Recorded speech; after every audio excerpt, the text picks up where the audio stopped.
SIR আতঙ্কে আবারও মৃত্যুর অভিযোগ, আর এবার পশ্চিম মেদিনীপুরের পিংলায়। পরিবারের দাবি, রবিবার রাতে বাড়িতেই স্ট্রোক হয় বছর ৩৯-এর বাবলু হেমব্রমের, তাতেই মৃত্যু।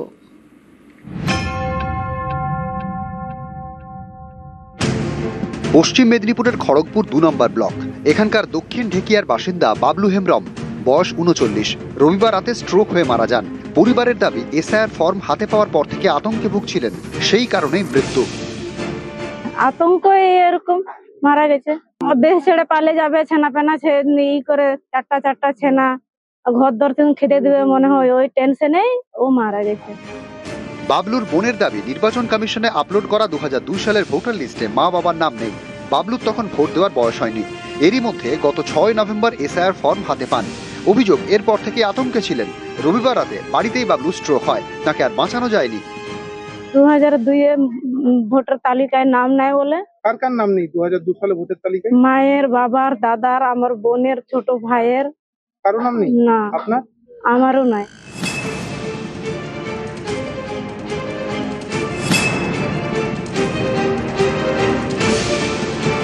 মালদার হবিবপুর ব্লকের বুলবুলচন্ডী গ্রাম পঞ্চায়েত।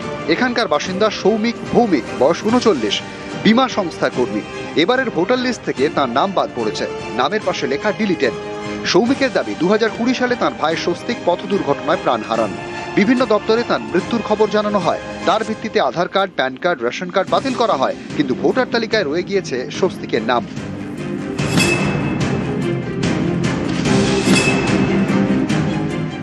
২০২০ সালে ভাই যখন মারা যায়, তার নাম ভোটার কার্ড থেকে ডিলিট করার জন্য যা যা করণীয় সেগুলো করেছিলাম। এই মুহূর্তে আমরা জানতে পারি যে ভাইয়ের নাম লিস্টে জীবিত আছে এবং আমাকে মৃত ঘোষণা করা হয়েছে। ভাইয়ের এসআইআর ফর্ম এসে আমার আসেনি। পূর্ব বর্ধমানের পূর্বস্থলী ১ নম্বর ব্লকের শ্রীরামপুর গ্রাম পঞ্চায়েত। অভিযোগ, নির্বাচন কমিশনের আপলোড করা ২০০২ সালের ভোটার লিস্ট থেকে এখানকার ১১ জন ভোটারের নাম উধাও, অথচ তাঁদের দাবি আগে থেকে প্রিন্ট করা ২০০২ সালের লিস্টে তাঁদের নাম রয়েছে। আমার স্ত্রীর কি সমস্যা, আমরা ভোট দিতে এখন এই যে তালিকায় নাম উঠবে, ওখানে বলছে আমার ২০০২ সালের নাম নেই, কিন্তু আমার জন্ম এখানে, আমি জন্ম থেকে ভোট দিয়ে যাচ্ছি, আমার একটা ভোটও মিস নেই এ পর্যন্ত। হুগলি জিরাট। এখানকার প্রায় ২২টি আদিবাসী পরিবার এসআইআর নিয়ে চিন্তায়। তাঁদের দাবি, একটা সময় যাযাবরে জীবন কাটিয়েছেন, এক জায়গা থেকে অন্য জায়গায় ঘুরে কৃষি শ্রমিকের কাজ করেছেন। বছর ১৫ আগে জিরাটের খাসের চরে পাকাপাকিভাবে থাকতে শুরু করেন, কিন্তু ২২টি পরিবারের কারোরই ২০০২ সালের ভোটার লিস্টের নাম নেই বলে অভিযোগ। ওখানে করতে করতে দিন কেটে গেল, কখন বর্ধমান, কখন ধারতিগ্রাম, কখন কালনা। বাসিন্দা বলতে গেলে ঝাড়খণ্ডের। কার্ড চাইছে, সেগুলো আছে আপনাদের? না, এখনকার ভোটার কার্ড আছে, তাই তো? এখনকার ভোটার কার্ড আছে। আমাদের চাচ্ছি কি আর বাতিল না হোক। নিউজ 18 বাংলা। আসছি পরবর্তী খবরে। প্রবল কাজের চাপ, পর্যাপ্ত প্রশিক্ষণের অভাব এবং অবাস্তব ডেডলাইন, এসআইআরকে ঘিরে এমনই নানান অভিযোগ নিয়ে পথে নামলেন এবার বিএলওরা। কলেজ স্কোয়ার থেকে সিইও দফতর পর্যন্ত মিছিল, অফিসের ভিতরেও অবস্থান।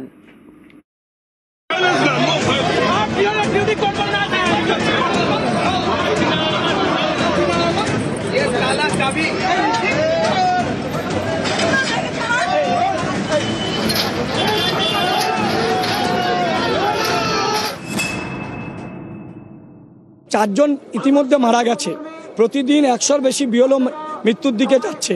ফলে এই মৃত্যু মিছিলকে বন্ধ করতে হবে। ৩০ বছরের উপরে কাজ করে যাচ্ছে, একটা প্রাইমারি স্কুলের টিচার, তারা ওই সময় তো তারা কম্পিউটার সঙ্গে কোনো সংযোগ ছিল না, আজকে তাদের ডাটা এন্ট্রি করতে হচ্ছে। মানসিক চাপে তারা আত্মহননের পথ বেছে নিচ্ছে। আমাদের ওপরে অমানবিক একটা চাপের সৃষ্টি করা হয়েছে, প্রশিক্ষণ ছাড়া আমাদেরকে আপলোড করতে হচ্ছে।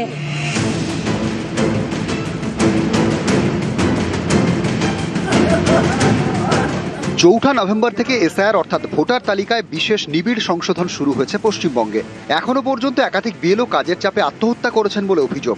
অনেকে অসুস্থ হয়ে পড়েছেন, অনেকে আবার হাসপাতালের বেডে বসেই কাজ করছেন। ডেডলাইন ৪ঠা ডিসেম্বর।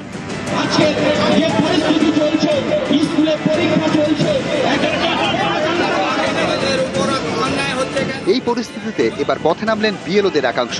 সোমবার তারা মিছিল করেন কলেজ স্কোয়ার থেকে বিবাদীবাগে মুখ্য নির্বাচনী আধিকারিকের দপ্তর পর্যন্ত।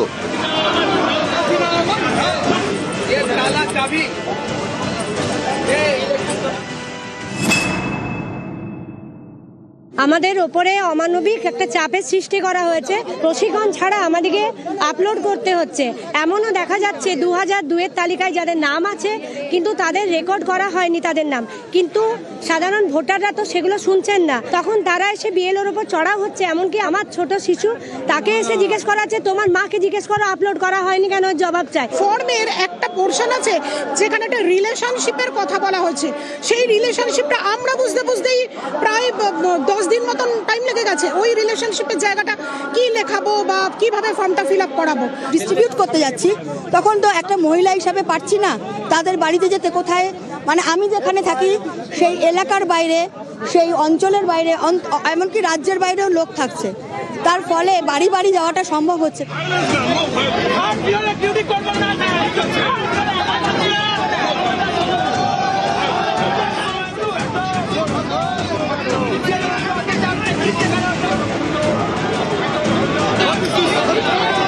কাজের চাপ, প্রশিক্ষণের অভাব, অবাস্তব ডেডলাইন, এমনই নানা অভিযোগ নিয়ে নির্বাচন কমিশনের কাছে বিএলওরা।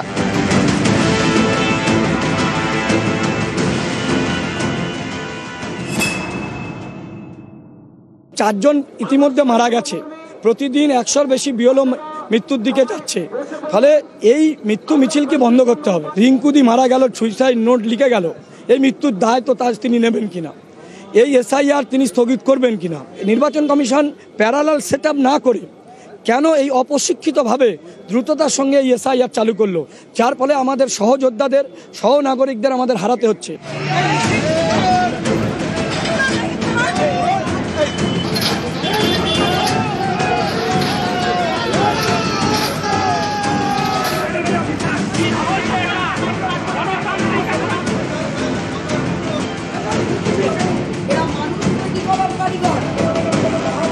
নিউজ 18 বাংলা।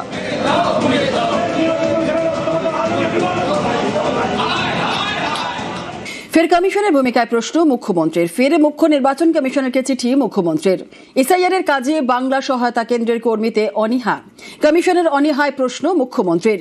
বিএসকে এর চুক্তিভিত্তিক ডেটা অপারেটর নিয়োগে নারাজ সিইও, বাইরে ডেটা এন্ট্রি অপারেটর নিয়োগের প্রস্তাব কমিশনের। সিইও দপ্তরে কর্মী থাকা সত্ত্বেও কেন বাইরে থেকে নিয়োগ? বিশেষ রাজনৈতিক দলকে সুবিধা পাইয়ে দেওয়ার চেষ্টা। কমিশনের প্রস্তাবে প্রশ্ন তুলে চিঠি মুখ্যমন্ত্রীর। কমিশনের পরামর্শেই টেন্ডার দাবি সিইওর, বাইরে ডেটা এন্ট্রি অপারেটর নিয়োগের প্রস্তাব কমিশনের। ইসিআই ডিসিশন আছে কি ডেটা এন্ট্রি অপারেটর যে এখন কন্ট্রাকচুয়াল আছে, ইসিআই ডিসিশন আছে, ওদেরকে ইউজ করা যায় না। আর এটা এসআইআর নেই, এসআইআর আগে থেকে চলছে। এন্ড আমরা তো চেয়েছি যেটা আছে, আমরা যেটা আছে ডেটা এন্ট্রি অপারেটর জন্য ইসিআই সঙ্গে আলাপ করলাম। ইসিআই বিহারে বললো বিহার এসআইআর হয়ে গেছে, বিহারে একটা টেন্ডার হয়েছে, ওরকম টেন্ডার আপনারা ফ্লোট করতে পারেন। এই জন্য আমরা টেন্ডার ফ্লোট করেছি যেটা আছে। টেন্ডার ফ্লোট করার পরে যে भी আপনার রুল আছে, ই টেন্ডার করা ফাইন্যান্সকে পাঠায়, আমরা পাঠিয়েছি যেটা আছে। ফের মুখ্য নির্বাচন কমিশনারকে চিঠি মুখ্যমন্ত্রীর। পোলিং স্টেশন নিয়েও প্রশ্ন মুখ্যমন্ত্রীর। বেসরকারি জায়গায় পোলিং স্টেশন তৈরির ভাবনা কমিশনের। কমিশনের বিরুদ্ধে অভিযোগ মুখ্যমন্ত্রীর। সরকারি জায়গায় পোলিং স্টেশনের পক্ষে সওয়াল মমতার। কমিশনের নিরপেক্ষতা নিয়েও প্রশ্ন মুখ্যমন্ত্রীর। পোলিং স্টেশন নিয়ে প্রশ্ন মুখ্যমন্ত্রীর। পলিসির সিদ্ধান্ত জাতীয় নির্বাচন কমিশনের। মন্তব্য সিইওর। এখানে সিইওর কোনো ক্ষমতা নেই বলেই দাবি। পলিসি ডিসিশন ইসিআই নেয়, সিও কাছে কোনো ক্ষমতা নেই কোনো পলিসি ডিসিশন নেওয়ার জন্য। ইসিআই পলিসি ডিসিশন নিয়েছে, ইসিআই কাছে একটা দাবি গিয়েছে, ইসিআই কাছে একটা রিপ্রেজেন্টেশন গিয়েছে, ইসিআই ডিসিশন নেবে। হাউ ক্যান আই আনসার কি হওয়া উচিত আছে কি নেই উচিত আছে? এটা তো ইসিআই ডিসিশন হবে।